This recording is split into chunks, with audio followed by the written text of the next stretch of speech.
Hi guys, I'm just waiting for Sarah to join me for today's live. Hey Sarah, I'm gonna try to, okay. It's the first time I do this. Hello. Hi, Hi. All right. how are you? Good. Yourself. Good, thank you. Thank you for having me. This is gonna be so fun. Bonjour, Santa. That's awesome. All right. Well, I figured we could start by introducing ourselves. If you want, I'll start and then you can introduce yourself after. Yeah, that sounds good. Okay. So my name is Marianne. I'm a weight inclusive, anti-diet certified personal trainer, fitness instructor, online coach, and nutrition coach. I'm Sarah Flanagan. I am a self-love and self-care advocate, a Graves' disease thriver, and the creator of MsHealthEsteem.com, which is a wellness website that examines health through the lens of self-care and self-love.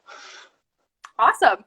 So today we wanted to talk about self-care during self-isolation, and we wanted to kind of give you tips on how you can implement your own self-care practice. So what we did a few days ago is that we asked some questions in our stories so that we could understand where you stand with your own self-care practice.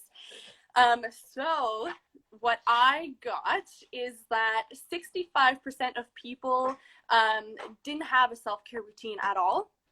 And for the people that did have a routine, 92% of them found that their routine was completely different than before. And 100% of people said that they could benefit from a self-care routine. So that's why we're doing this live right now. That's so interesting. I had 86% across the board of people who felt that their routine had shifted entirely, that didn't really feel like they had one at this time, and that really felt that they would benefit from one. And 100% of people said that they really wanted some help with inspiration and tips. So I'm really glad that we're doing this. I also think that those high numbers are a good reminder for everybody that we're all in this together. Everyone is feeling some form of stress, and having the routine completely shifted, which is incredibly difficult. And anything that you're dealing with, you're definitely not alone in that. I think we kind of all need to remember that even though we're socially distancing from each other, that doesn't mean that we're not all in this together. Absolutely.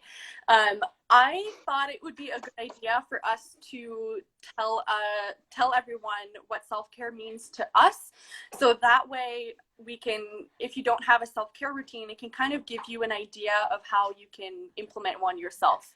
So for me personally, self-care routine is just doing whatever feels good in the moment and figuring out what I need in the moment. So that can be anything from moving my body, so that can be going for walks, practicing yoga, hitting the gym, just stretching, anything that I really want in the moment.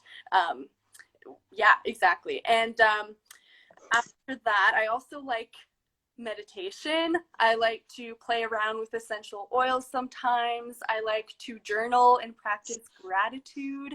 I like to just sit down and watch Netflix and read a book, play games, anything that allows me to relax. Talking to friends and family when I have something that upsets me, that all helps me as well.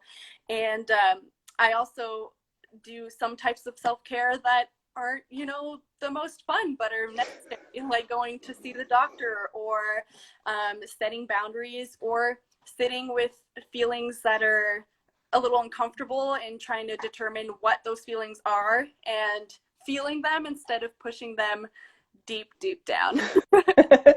I love that you brought that up, because I think sometimes we don't realize that self-care can be difficult. It's not all sunshine, lollipops, and rainbows, but those are important things too.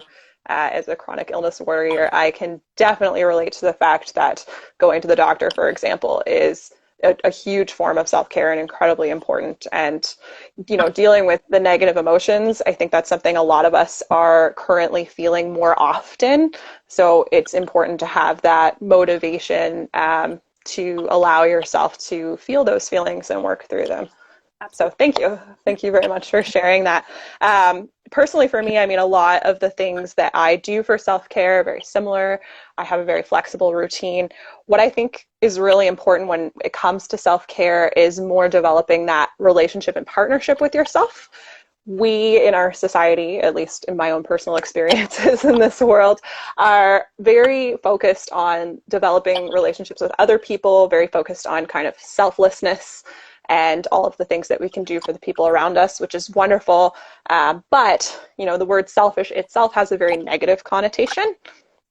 However, I think it's so important that we figure out how to develop a good balance between those two things, because empathy and being there for other people is wonderful and incredibly important.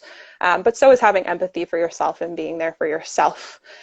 It's important that we kind of see that we deserve to be there for ourselves and partnered with ourselves in the same way that we're there for other people. We're just as worthy of our love and care as everyone else is around us.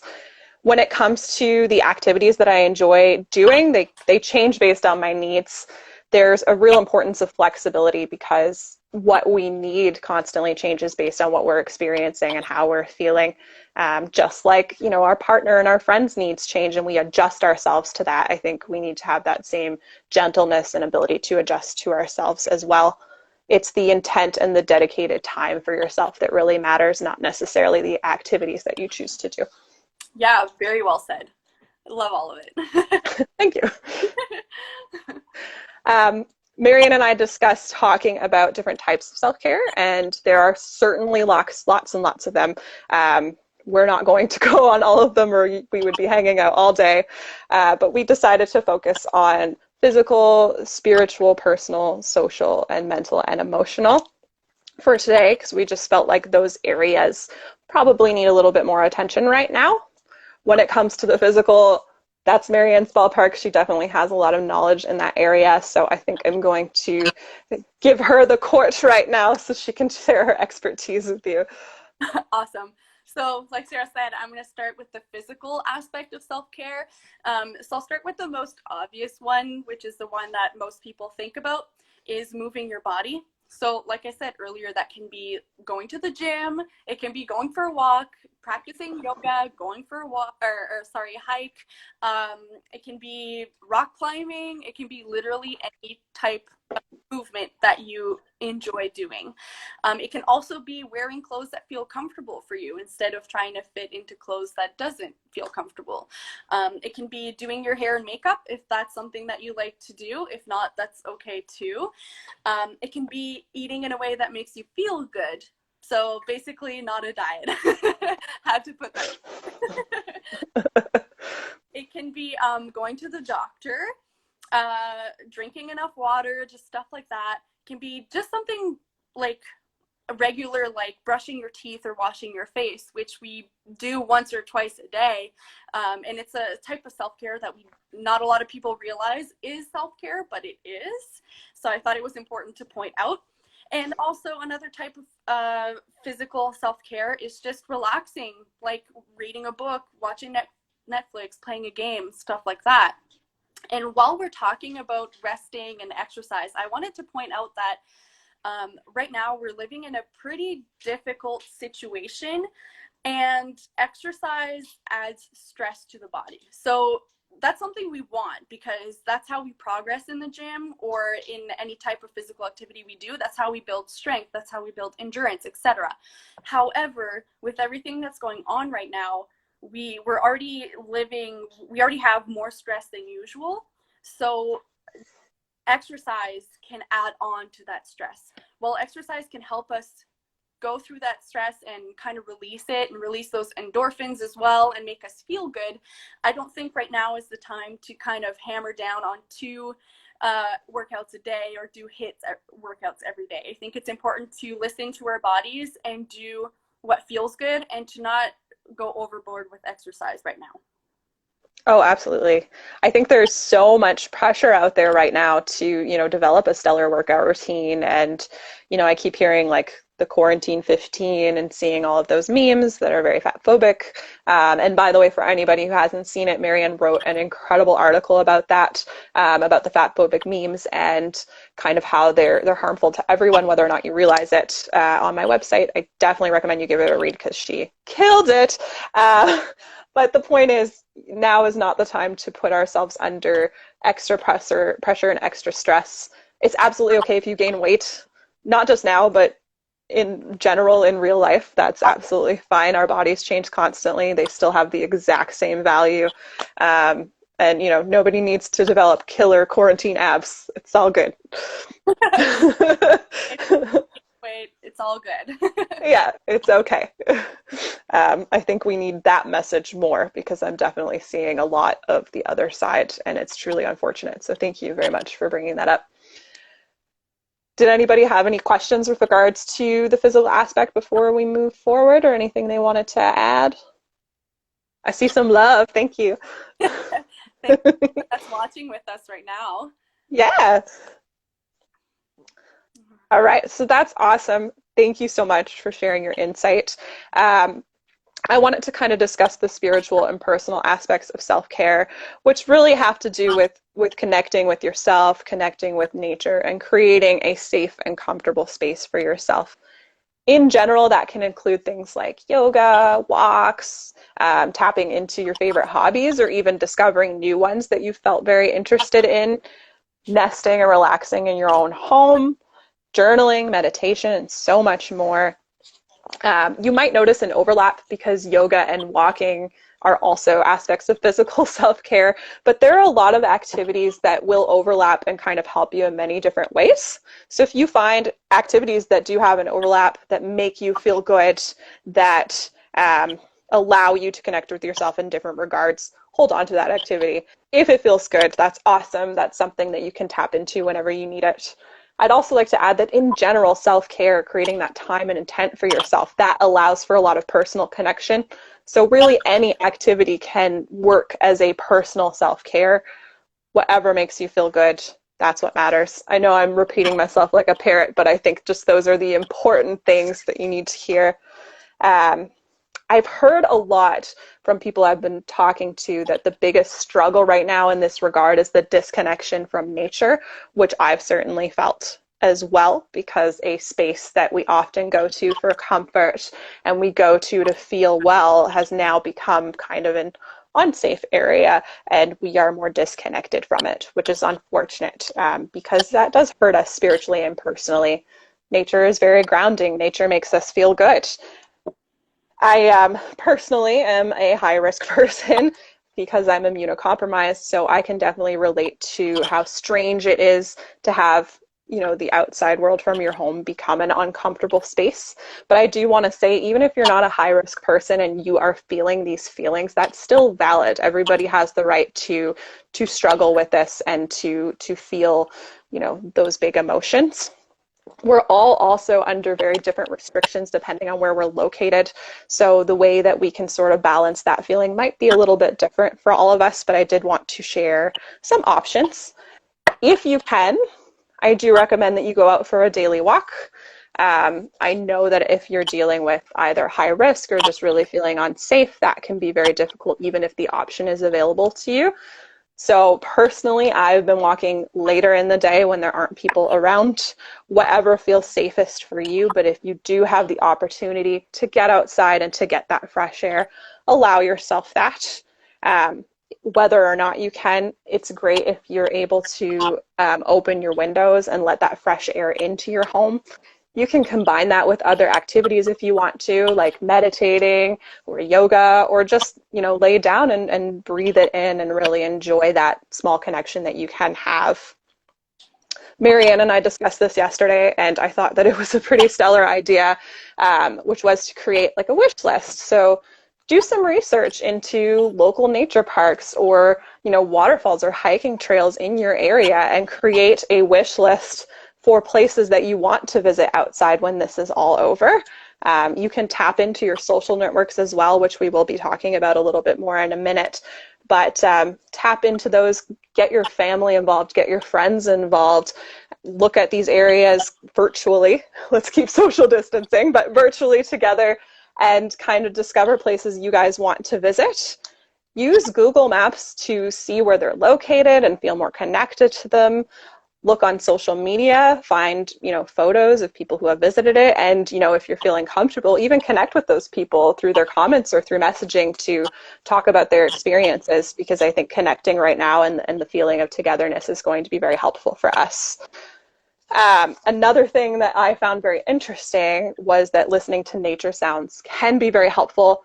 I know that sounds kind of silly, but hear me out, because there is a little bit of promise here. The Savannah College of Art and Design actually helped NASA to record long nature sound tracks for astronauts to listen to when they're up in the ISS, because nobody's more disconnected from nature than someone who is in outer space.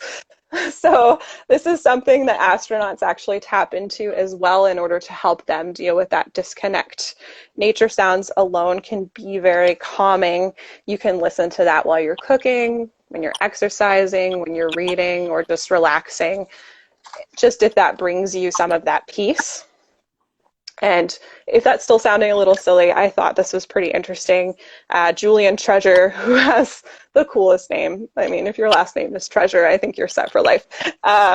He's a sound and communications expert who actually was involved in this project, and he shared that nature sounds can really work.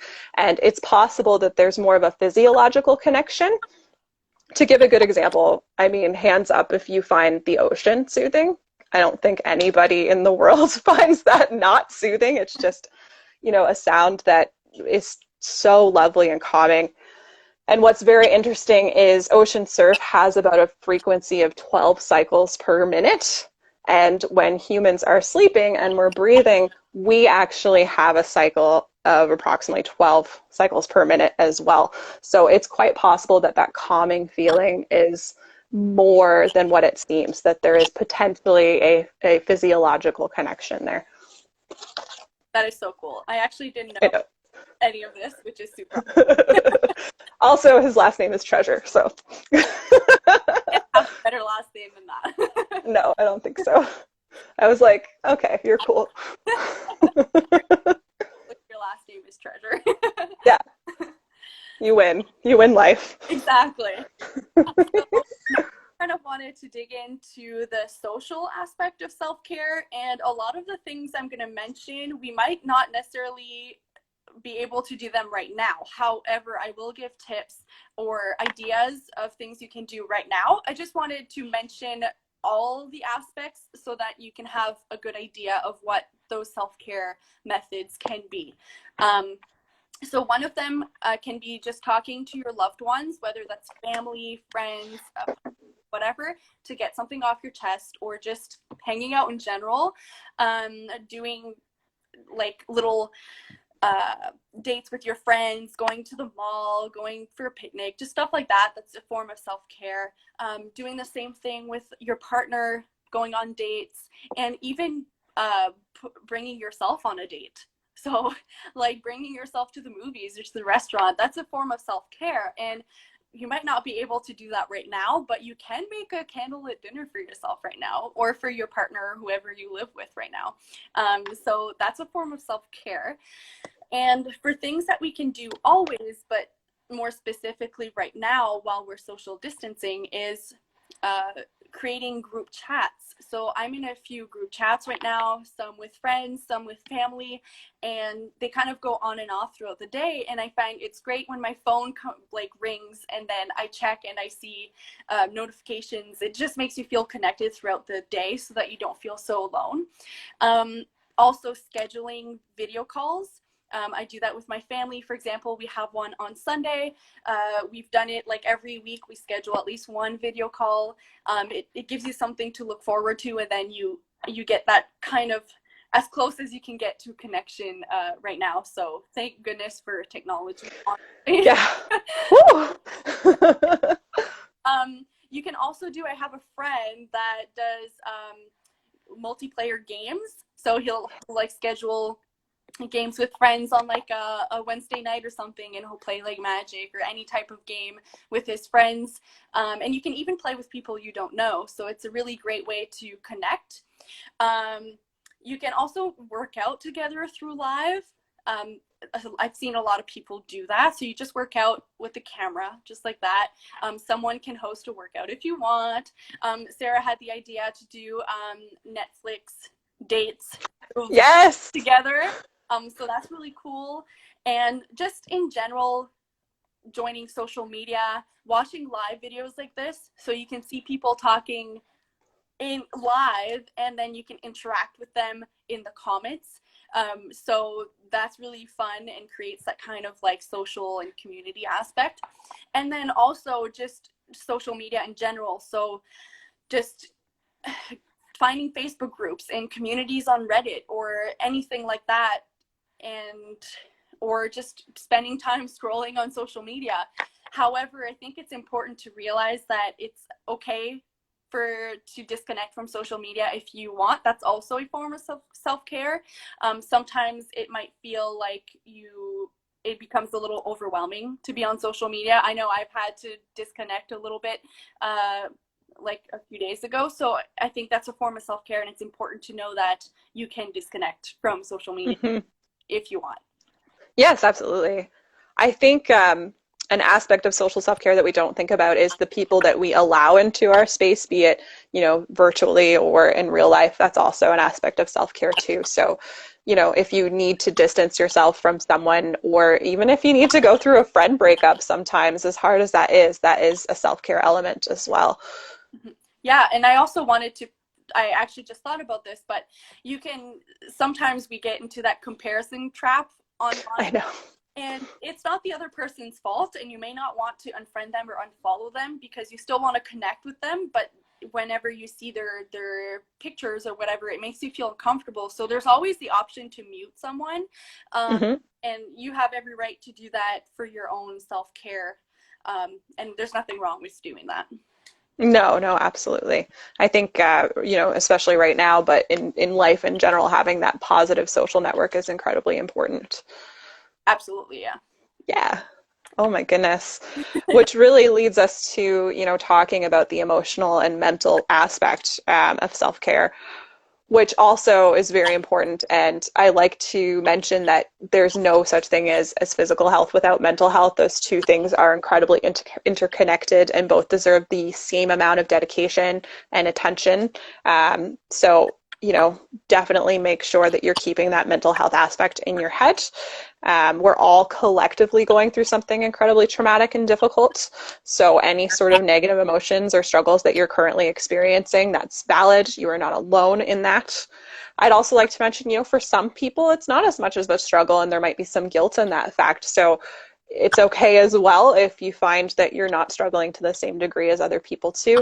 Whatever feelings that you're feeling as you go through this, it's okay. And I guarantee you that you are not alone.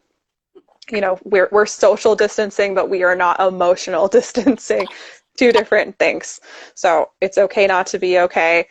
I think that there is such an emphasis in our society on positive emotions and on expressing and experiencing those positive emotions. And even within, the wellness atmosphere, you often see this good vibes only kind of thing. But that's not real. That doesn't work. No matter how healthy your lifestyle is, or, no matter how good the space you're in, you will experience negative emotions. That's natural. Your emotions are there to guide you, they're there to inform you, and they're there to protect you regardless of whether or not they're positive or negative. So it's important that we allow ourselves those experiences. I think we have this view of negative emotions as like bullies who want to take over our body, and it's almost like we don't want to let them in because then they'll never get out. But it's almost the opposite. When you ignore them and push them deep down, like you were saying, that's when we give them more space than we should allow for them. So acknowledging those feelings, giving them a name, happy, sad, whatever it may be, and allowing them to move through you is incredibly important. It's also okay if you find you're experiencing more negative emotions right now. A lot of us are. That's completely natural. I would recommend for anyone who's a talker. I know personally I'm a talker. I need people, especially when I'm sad. So connect with your social networks. You know, we might not be able to physically lean on shoulders, but that doesn't mean that we can't virtually lean on shoulders.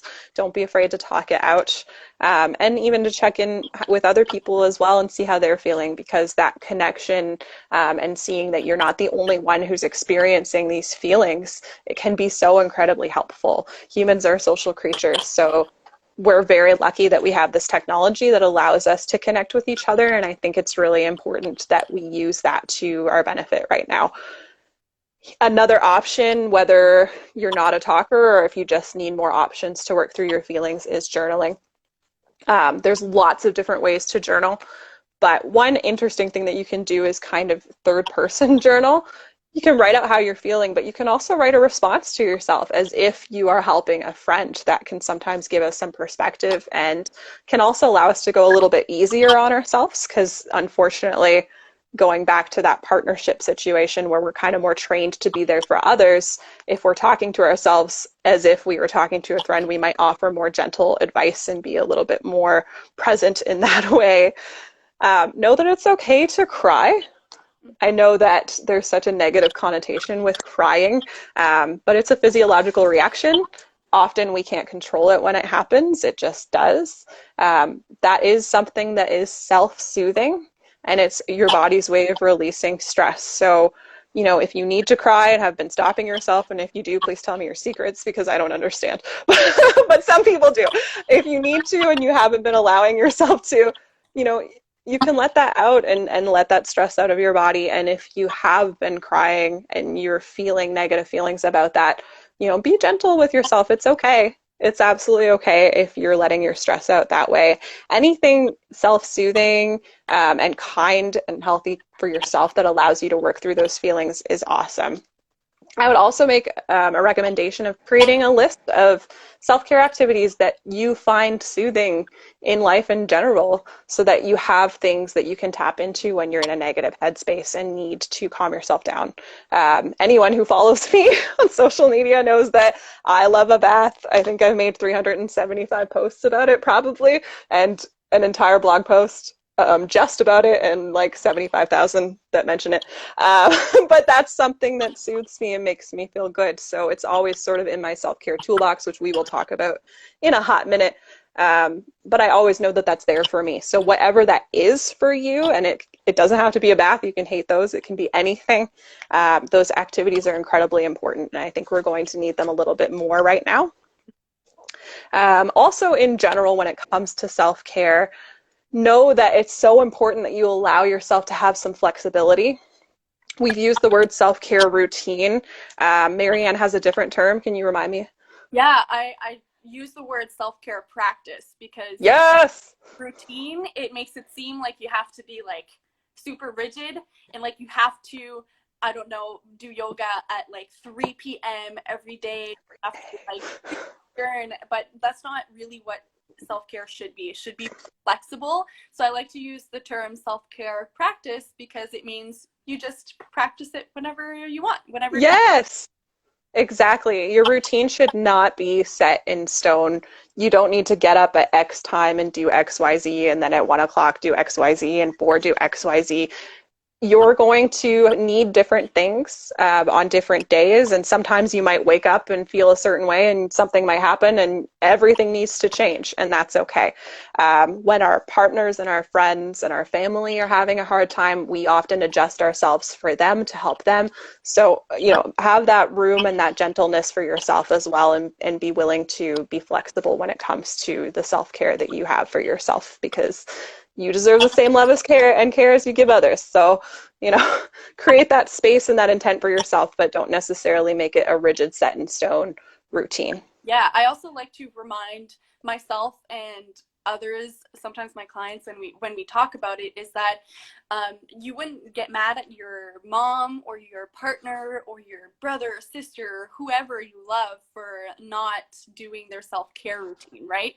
So Yeah. why would you be mad at yourself for not doing something? Like if you planned on doing, let's say, yoga before bed and you aren't feeling like it, you don't have to do it. Self-care, as much as we have to do the things that aren't super fun, like going to the doctors and setting boundaries and stuff, for the most part, self-care, if it doesn't work for you, you shouldn't force yourself to do it. Nope. And sometimes something that works one day doesn't work the next. And that's absolutely fine. I've personally had some real life experience with this, just in case anyone needs to know that it's real and other people are there too. I've said before that I have a chronic illness. I was sick for quite a long time and developed a stellar self-care routine because that was my objective. I needed to take care of myself and get better. Of course, with the help of doctors and everything like that. It wasn't magic. And I still have it. I always like to say that autoimmunity is forever, but I'm in a better place. Anyways, when I went back to the real world and started working, I still was trying to accomplish the exact same things every day. And that wasn't working. I remember doing yoga at 11 o'clock at night on a work night, and I was crying because I was so exhausted and overwhelmed, but I felt like I had to do it. And my husband was like, that's not yoga anymore, honey. Like, what are you doing? So, self-care should not be stressful. It should not be, a schedule. It should not be a job. It's just being there for yourself and whatever that means in the moment.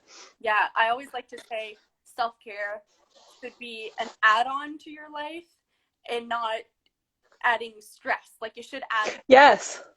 If it causes stress, then we don't want it. We want to add good stuff in. Yes. Yeah, we need more good stuff, especially right now.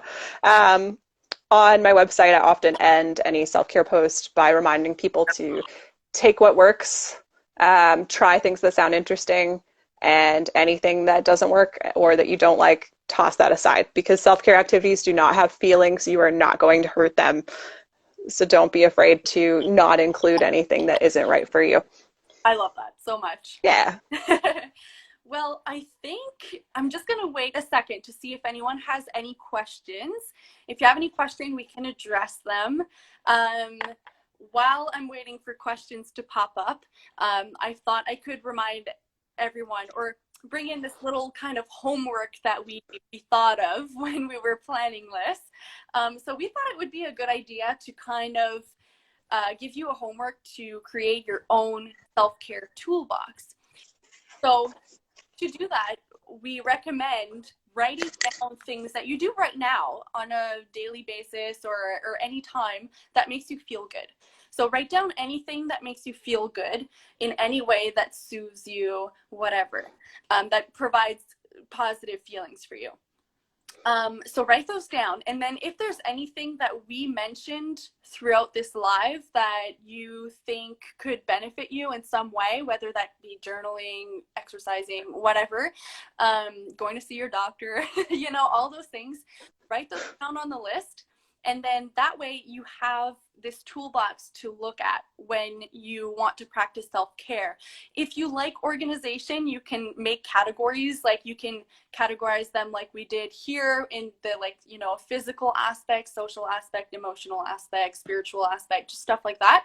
Or you can organize it in when I'm feeling happy, I can do these, or when I'm feeling anxious, I can do these. When I'm feeling sad, I can do these. But I think I would personally just write down a bunch of self-care ideas. So if you don't want to organize it, you don't have to. Yeah, whatever works for you. Just write down a list of stuff of self-care that you can implement in your everyday life. And then that way you always have that list to refer to when you need it. Yeah, absolutely.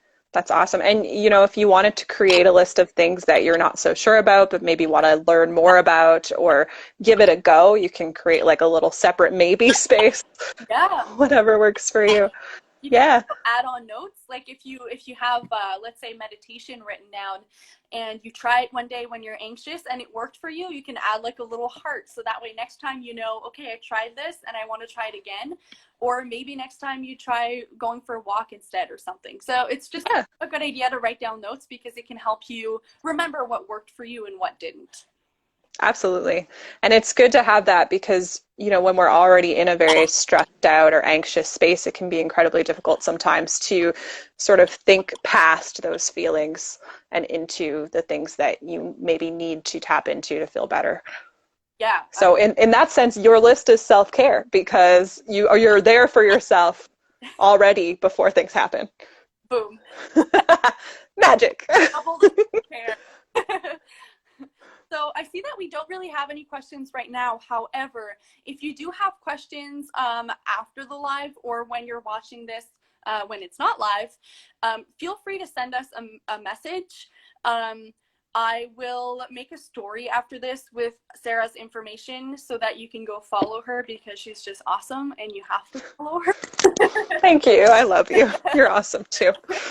So her information. So don't be afraid to send us any questions if you have any, or if you just want to share any self-care like things that you implemented in your like practice or routine, or you want to share your self-care toolbox with us, don't be afraid. I mean, Yeah. I love hearing about other people's self-care routines and what works for them. So feel free to message us at any point. And show me your nature list if you're going to plan something. I want to find nature places. Right? Oh my goodness. Well, this was really, really fun. Yeah. I'm so glad. Thank you so much. Well, thank you for joining me. That was awesome. And don't be afraid to send us a message if you need anything. And thank you so much for taking the time to listen to us talk. Yeah, thank you. I always like to say health and love. My typical. So, guys, thank you. Yes. Bye. Have a beautiful day. Bye.